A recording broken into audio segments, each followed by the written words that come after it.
Maturity అంటే వయసు పెరిగితే వచ్చేది కాదు.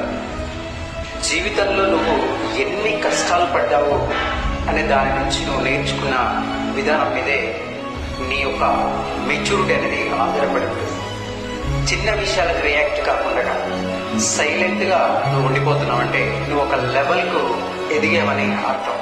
ఇతరులను మార్చాలనుకోవడం కొంతవరకు మంచిదే, అది 2 months అయితే మూర్ఖత్వం అవుతుంది. సో నిన్ను నువ్వు మార్చుకొని ఆ మనుషులకు దూరంగా ఉండడమే నిజమైనటువంటి ఇంటెలిజెన్స్.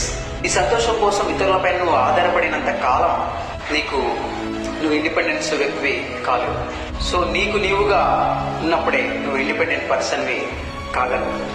ఆర్గ్యుమెంట్స్తో గెలవడం కన్నా నీ మనశ్శాంతి విధానాన్ని గ్రహించి ఓడిపోవడానికి సిద్ధపడమే నిజమైనటువంటి మెచ్యూరిటీ. గతాన్ని తలుచుకొని బాధపడటం కన్నా ప్రజెంట్ని ఎలాగా బెటర్గా మలుచుకోవడం అనే దాని మీద దృష్టి పెట్టడమే నీ ఎదుగుదలకు ఒక నిదర్శనం. నువ్వు ఇతరులపైన ఆధారపడినంత కాలం నువ్వు ఇండిపెండెంట్ పర్సన్వి కాలేవు. Thank you.